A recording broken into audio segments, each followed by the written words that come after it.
السلام علیکم ورحمۃ اللہ وبرکاتہ۔ امید کرتا ہوں کہ میرے سبھی بھائی خیر و عافیت سے ہوں گے۔ میں آپ حضرات کے لیے قاری حنیف ملتانی صاحب کا بہت ہی اچھا بہت ہی ایموشنل بیان لے کر کے آیا ہوں۔ چلیے وقت کو بغیر خراب کیے اور گوائے قاری حنیف ملتانی صاحب کا بیان شروع کرتے ہیں، اور ہم بھی آپ کے ساتھ قاری حنیف ملتانی صاحب کا بیان سنتے ہیں، اور کمنٹ کر کے ضرور بتلائیں کہ آپ کو ویڈیو کیسی۔ اللہ کے نیک برگزیدہ بندے، مقبول ترین بندے، اللہ والے، اللہ کے ولی، بزرگان دین رحمہم اللہ علیہ مجمعین کے واقعات اور مختصر سے حالات اس نیت سے عرض کر رہا تھا کہ ہمیں بھی اپنے گریبان میں جھانکنے کا موقع ملے، ہم لوگ بھی یہ سوچیں کہ یہ اللہ والے تھے، پیٹ بھی تھا، نفس بھی تھا، بیوی بھی تھی، بچے بھی تھے، پیاس بھی لگتی تھی، بھوک بھی لگتی تھی، کپڑا بھی درکار تھا، سردی گرمی بھی آتی تھی، ان لوگوں نے اللہ کی رضا کیسے حاصل کی؟ نیت میری کسی کی تردید مقصود نہیں، سمجھانے کے لیے کہتا ہوں جیسے سڑک پہ پیدل آدمی چل رہا ہو اور پاس سے کار گزرتی ہے تو دل میں خیال آتا ہے کہ میرے پاس بھی کار ہوتی۔ ان اللہ کے نیک بندوں کو دیکھ کر میں اور آپ کیوں نہیں سوچتے کہ میں بھی اللہ کا نیک بندہ بن جاتا؟ کوٹھی بنگلہ دیکھ کر، لمبا چوڑا کاروبار کارخانہ دیکھ کر آدمی کے دل میں آتا ہے یارو یہ کارخانے دار ہے، میں اس کا مزدور ہوں۔ تیرے دل میں یہ بات کیوں نہیں آتی کہ میں نماز بھی نہیں پڑھتا اور فلانا ساری رات سویا ہی نہیں؟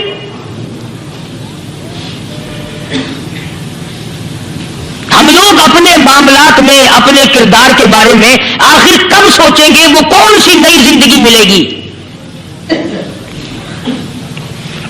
بس ایک دھوکہ لگا ہوا ہے، او جی میں تو گناہگار ہوں میرا کیا، او جی میں تو گناہگار ہوں میرا کیا، یوں کرتا کرتا ہی مر جائے گا، توبہ نہیں کرنی۔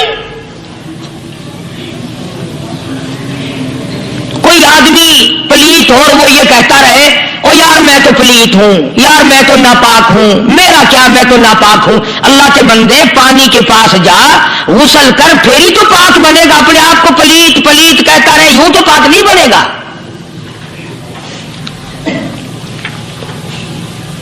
یہ اللہ والے جو ہوتے ہیں آدمی کے اندر کو ٹھیک کرتے ہیں۔ جیسے ڈاکٹر کہتا ہے کہ اگر بلڈ پریشر کے مریض ہو تو نمک نہ کھاؤ، شوگر کے مریض ہو تو میٹھا نہ کھاؤ، باقی کے مریض ہو تو آلو نہ کھاؤ۔ اللہ والا کہتا ہے اگر تمہارے اندر شرک کی بیماری ہے تو خدا کے دروازے کے سوا کہیں نہ جاؤ۔ اللہ والے اندر کا علاج کرتے ہیں، روحانی علاج کرتے ہیں، اس بیماری کا علاج کرتے ہیں جو قبر میں کام آئے گی۔ جب اللہ والوں کی مجلس میں بیٹھو گے تو وہ تمہیں یہ بتائیں گے کہ نبی کی سنتوں کے پھول چھوڑ کر بدعت کے کانٹوں کی طرف نہ جاؤ۔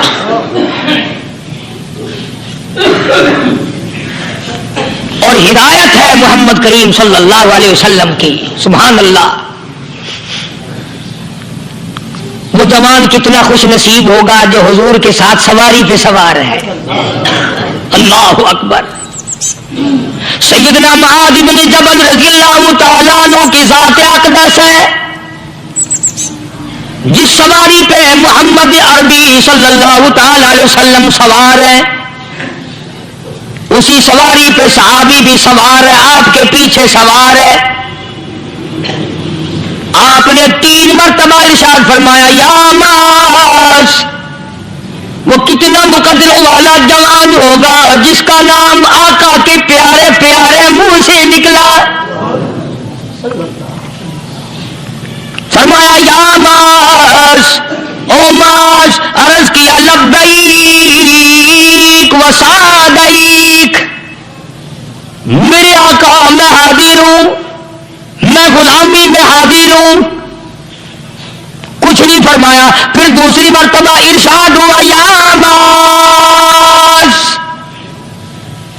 عرض کیا لبیک و سعدیک، کالی کملی والے میں تیری خدمت میں حاضر ہوں، میں غلامی میں حاضر ہوں۔ تیسری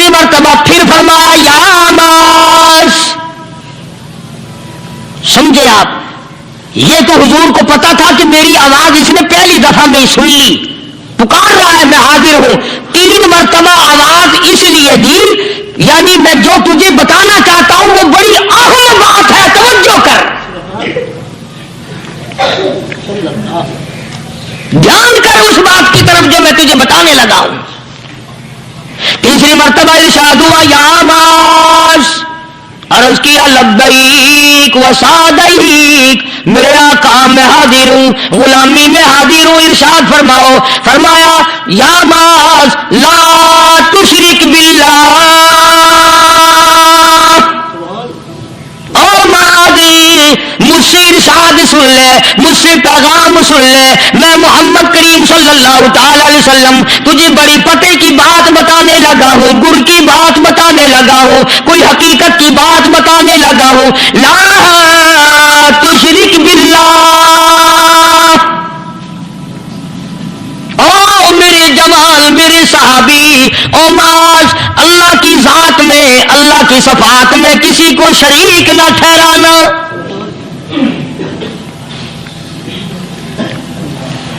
کسی کو بگڑی بنانے والا نہ سمجھنا، کسی کو پریشانی دور کرنے والا نہ سمجھنا، زندہ کرنے والا، مارنے والا، فقیر بنا دینے والا، فقیر کو شہنشاہ بنا دینے والا اس کے سوا کوئی نہیں۔ چلو ہو گئی بات، فرما دیا آپ نے کہ شرک نہ کرنا۔ اب ہماری بات سنو، ابھی حدیث کا جملہ باقی ہے جو محمد عربی صلی اللہ علیہ وسلم کی زبان مبارک سے نکلا، اہم بات باقی ہے، ٹھیک ہے فرما دیا، لیکن اب سوال کرو سرکار مدینہ صلی اللہ علیہ وسلم سے کہ جی اگر کوئی مصیبت کی وجہ سے کر بیٹھے، اگر کوئی پریشانی کے عالم میں آ کے کر بیٹھے، کوئی دکھوں کا مارا ہوا کر بیٹھے، تو صاف فرما دیا، فرمایا اوماز ان قتلتا، اگرچہ تجھے قتل کر دیا جائے، تیرا ٹکڑا ٹکڑا کر دیا جائے، تیرا قیمہ بنا دیا جائے، اس سے بھی سخت بات آگے فرمائی، اور حرقتا، چاہے تجھے جلا کر خاک کر دیا جائے، تیرا قیمہ بنا دیا جائے، تجھے جلا کر راکھ بنا دیا جائے، کسی حال میں بھی تجھے شرک کرنے کی اجازت نہیں۔ اور ایک اور بات میرے سے سن کر پکا کے لے جاؤ، چوری کرنے والا ساری عمر چوری کرتا ہے، لیکن کبھی ایسا دن اس کی زندگی میں نہیں آیا ہوگا جب وہ یہ کہے کہ میں عبادت کر رہا ہوں۔ لاکھ چوری کی ہو، یہ کہے گا کہ میں گناہگار ہوں، چوری کا اپن چلو تمہارے منہ پہ نہیں کہے گا، دل میں کہے گا۔ زنا کرنے والا کبھی نہیں کہتا کہ میں گناہ نہیں کرتا، شراب پینے والا کبھی نہیں کہتا کہ میں گناہ نہیں کرتا، حرام کھانے والا، رشوت لینے والا کبھی نہیں کہتا کہ میں گناہ نہیں کرتا۔ شرک ایسا گناہ ہے، ایسی گمراہی ہے، اس کو بندہ گناہ سمجھ کر نہیں عبادت سمجھ کے کرتا ہے۔ اور ارشاد فرمایا محمد عربی صلی اللہ علیہ وسلم نے کہ شرک کرنے والے کو توبہ کی توفیق نہیں ہوتی، وہ اس کو برا سمجھے تو توبہ کرے، جب وہ اس کو برا سمجھتا ہی نہیں تو گناہ سمجھتا ہی نہیں تو توبہ کہے کی کرے گا وہ۔ میں عرض کر رہا تھا کہ یہ جو اولیاء کرام ہیں، بزرگان دین ہیں، اللہ والے ہیں، یہ شرک کی لعنت سے آدمی کو بچانے کے لیے ساری زندگی کوشاں رہتے ہیں۔ حدیث پاک میں آتا ہے، ارشاد فرمایا محمد کریم صلی اللہ علیہ وسلم نے کہ جب آدمی گناہ کرتا ہے، فرمایا ان فی الجسد لمضغۃ اذا صلحت صلح الجسد كله واذا فسدت فسد الجسد كله الا وهي القلب، او كما قال النبي صلی اللہ علیہ وسلم۔ ارشاد فرمایا آدمی کے بدن میں ایک گوشت کا ٹکڑا ایسا ہے کہ جب وہ ٹھیک ہو جائے تو سارا بدن ٹھیک ہو جاتا ہے، جب وہ بگڑ جائے تو سارے بدن کا نظام بگڑ جاتا ہے۔ الا وہی القلب، سرکار مدینہ صلی اللہ علیہ وسلم نے فرمایا وہ دل ہے۔ دل آدمی کا سنور جائے تو سارا کچھ سنور گیا، دل بگڑ گیا تو سب کچھ بگڑ گیا۔ ریاکاری دل سے پیدا ہوتی ہے، تکبر دیکھنے میں نہیں آتا، دل میں پیدا ہوتا ہے، فخر دل میں پیدا ہوتا ہے، عجب اور خودبینی دل میں پیدا ہوتی ہے۔ آقا مدنی صلی اللہ علیہ وسلم نے فرمایا کہ آدمی کا دل جو ہے وہ سفید ہوتا ہے، بالکل سفید ہوتا ہے۔ جب بندہ گناہ کرتا ہے تو ایک چھوٹا سا سیاہ کالا نقطہ اس کے دل پہ لگ جاتا ہے، پھر دوسرا گناہ کرتا ہے، پھر دوسرا نقطہ لگ جاتا ہے، پھر تیسرا گناہ کرتا ہے، پھر تیسرا نقطہ دل پہ لگ جاتا ہے، حتیٰ کہ اس کا دل سارا کالا ہو جاتا ہے۔ اور جب سارا دل کالا ہو جاتا ہے تو اس کے دل کے اندر پھر حق سمجھنے کی گنجائش نہیں رہتی، پھر وہ اتنا بگڑتا ہے کہ خلاف شرع کام کو وہ عبادت کہتا ہے، پھر وہ ڈھول دھماکے کو عبادت کہتا ہے، پھر وہ چمٹا کھڑکانے کو عبادت کہتا ہے، پھر وہ نشہ کرنے کو عبادت کہتا ہے، پھر وہ نماز نہ پڑھنے کو عبادت کہتا ہے، پھر وہ قرآن کے قریب نہ آنے کو عبادت کہتا ہے۔ حالانکہ بزرگوں کا یہ طریقہ کار نہیں۔ سائیں توکل شاہ صاحب سبقت رحمت اللہ علیہ امبالے شہر میں مزار ہے، حضرت کے واقعات میں لکھا ہے کہ جب کوئی عالم، جب کوئی قاری، جب کوئی بزرگ قرآن پڑھتا یا کچھ بیان کرتا، اگر قرآن پڑھتا غلطی کرتا، ہاں یہ بات سمجھ لو کہ سائیں شاہ صاحب جو تھے ان پڑھ تھے، عالم نہ تھے، پڑھے ہوئے نہیں تھے، لیکن اگر کوئی قرآن کی آیت غلط پڑھتا تو سائیں شاہ صاحب جو تھے وہ کہتے کہ تو نے غلطی کی ہے، اور اگر کوئی حضور کریم صلی اللہ علیہ وسلم کی حدیث پاک پڑھتا اس میں تو غلطی کر دیتا تو شاہ صاحب فرماتے کہ تو نے غلطی کی ہے۔ تو ایک دن مولویوں نے، عالموں نے، قاریوں نے مشورہ کر لیا اور کہنے لگے آؤ شاہ صاحب سے پوچھیں گے کہ ان کو، یہ پڑھے ہوئے تو ہے نہیں، ان کو پتہ کیسے چلتا ہے، آیت غلط پڑھی گئی، حدیث پاک غلط پڑھی گئی، ان کو پتہ کیسے چلتا ہے؟ تو اللہ والے کی خدمت میں پہنچے اور جا کے یہ سوال کر دیا، اللہ والے سے یہ سوال کر دیا۔ آپ سب سبحان اللہ کہو تو میں آگے جواب بتاؤں۔ اللہ اکبر، اللہ اکبر، کیا شان ہے اللہ والوں کی۔ فرمایا تم نہیں جانتے جب کوئی قاری قرآن صحیح پڑھتا ہے، عالم حدیث پاک صحیح بیان کرتا ہے، میں دیکھتا ہوں، میری آنکھوں کو نظر آتا ہے، اس کے سر سے لے کر آسمان تک نوری فرشتوں کی قطار بند جاتی ہے۔ اور جب وہ غلطی کرتا ہے تو وہ قطار ساری رخصت ہو جاتی ہے، وہ قطار ساری چھٹی کر جاتی ہے، میں سمجھ جاتا ہوں کہ کوئی غلطی ہوئی ہے۔ یہ ہے اللہ والوں کی باتیں جو ہم لوگوں کے کام آنے والی ہیں، جو ہمارے سوچ و بچار کی ہیں، جو ہمارے کرنے کی ہیں، کہ کتنے دن ان حضرات کو فاقے کرنے پڑے، مصیبت جھیلنی پڑی، پریشانی اٹھانی پڑی تو پرواہ ہی نہیں کرتے تھے۔ مخلوق سے سوال کرنا ان حضرات کے یہاں بہت بری بات تھی۔ بلکہ نفحۃ الیمن ایک عربی کورس کی کتاب ہے، درس میں پڑھائی جاتی ہے عربی مدرسوں میں۔ ہم نے جب سبق پڑھتے تھے تو ایک واقعہ پڑھا تھا کہ کسی پہاڑ کی غار میں ایک اللہ والا رہتا تھا اور اللہ اللہ کرتا تھا ہر وقت، اللہ کی طرف سے کھانا آ جاتا تھا اور وہ کھا لیا کرتا تھا۔ تو خدا امتحان بھی کرتا ہے، آزمائش بھی کرتا ہے، دعا کیا کرو اللہ ہماری آزمائش نہ فرمائے، ہم لوگ آزمائش کے قابل کہاں ہیں۔ تو اللہ پاک نے جب اس اللہ والے کی آزمائش فرمائی تو 3 دن تک کھانا نہ آیا، 3 روز تک کھانا نہیں آیا۔ جب نہیں آیا تو بھوک نے ستایا، اور جب بھوک نے ستایا تو پریشانی ہوئی، اور جب پریشانی ہوئی تو دل میں خیال آیا کہ اب میرے لیے سوال کرنا جائز ہو گیا، اب تو میں بالکل بھوک نے تنگ کر دیا مجھے۔ تو پہاڑ سے نیچے اترے اور جا کر کے ایک مکان پہ سوال کر دیا، اور سوال یہ کیا کہ اللہ نام پہ مجھے کھانا چاہیے۔ ان گھر والوں نے 3 روٹیاں دے دی، ان گھر والوں نے 3 روٹیاں دے دی، اور یہ اللہ کا ولی لے کے چل دیا۔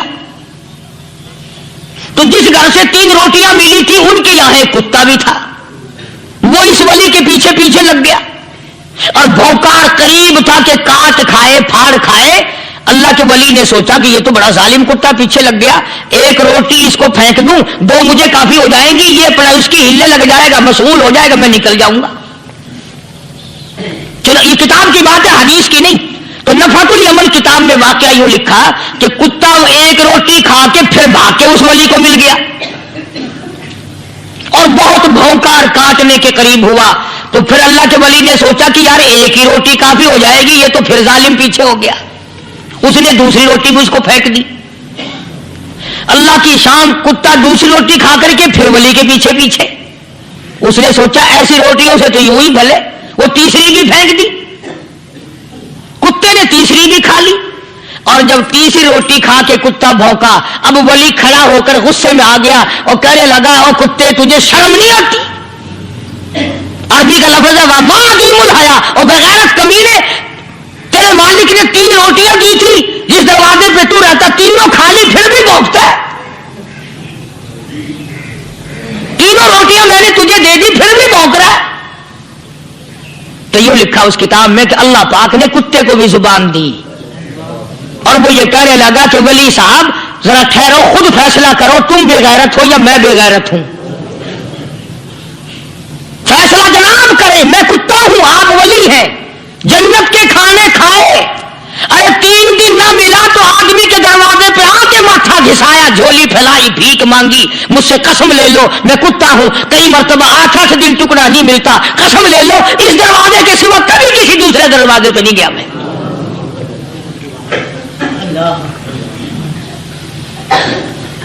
تجربہ کر لو. 3 دن کتے کو ٹکڑا ڈالو، چوتھے دن دم ہلا کر تمہارے پاؤں میں لٹے گا. ساری عمر گزر گئی اس مالک کا دیا ہوا کھاتے ہوئے پیتے ہوئے، آج بھی تجھے اس مالک کا دروازہ سمجھ نہیں آیا. پانی وہ پلاتا والذی ہوا یطعمنی ویسقین وَإِذَا مَرِضْتُ فَهُوَ يَشْفِينِ.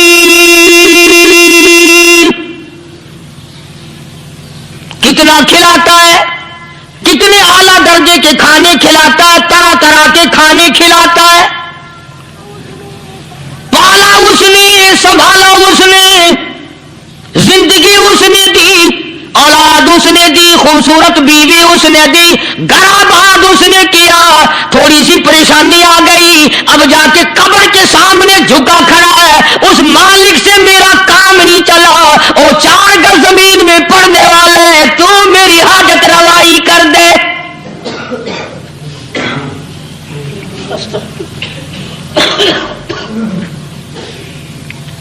کون سے ولی نے یہ تعلیم دی، کون سے ولی نے یہ ترغیب دی؟ خواجہ قطب الدین بختیار کاکی رحمت اللہ علیہ، بابا فرید الدین شکر گنج رحمت اللہ علیہ کا پیر ہے. اتنے اللہ والے لوگ تھے، اتنے اللہ والے لوگ تھے. خواجہ قطب الدین بختیار کاکی رحمت اللہ علیہ کا آخری وقت دلی شہر میں آ گیا. نہ دولت تھی، نہ کوٹھی تھی، نہ بنگلہ تھا،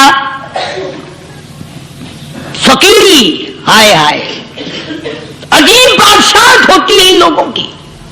بادشاہ ان کے دروازوں پہ آیا کرتے تھے. خواجہ ابو الحسن خرقانی رحمت اللہ علیہ بزرگ گزرے ہیں. محمود غزنوی کا زمانہ ہے. محمود غزنوی مرحوم بادشاہ نیک آدمی تھا. خواجہ ابو الحسن خرقانی رحمت اللہ علیہ کی خدمت میں آیا اور حضرت نے یوں پوچھ لیا، فرمایا محمود 2-4 دن پہلے بھی تو سنا تھا کہ تم ادھر آئے ہو، مجھ سے مل کے نہیں گئے؟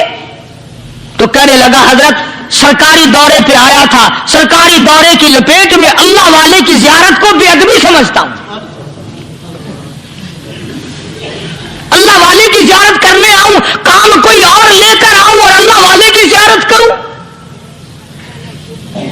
میرے نزدیک یہ بے ادبی ہے. فرمایا آج ارادہ کر کے آئے ہو؟ کہ جی ہاں ارادہ کر کے آیا ہوں. باتیں ہوتی رہی. محمود کہنے لگا حضرت آج بہت بڑا کام لے کر آیا ہوں، دعا فرماؤ. سومناتھ کے مندر پہ حملے کا ارادہ ہے، 70 راجاؤں کی فوج آئیں گی.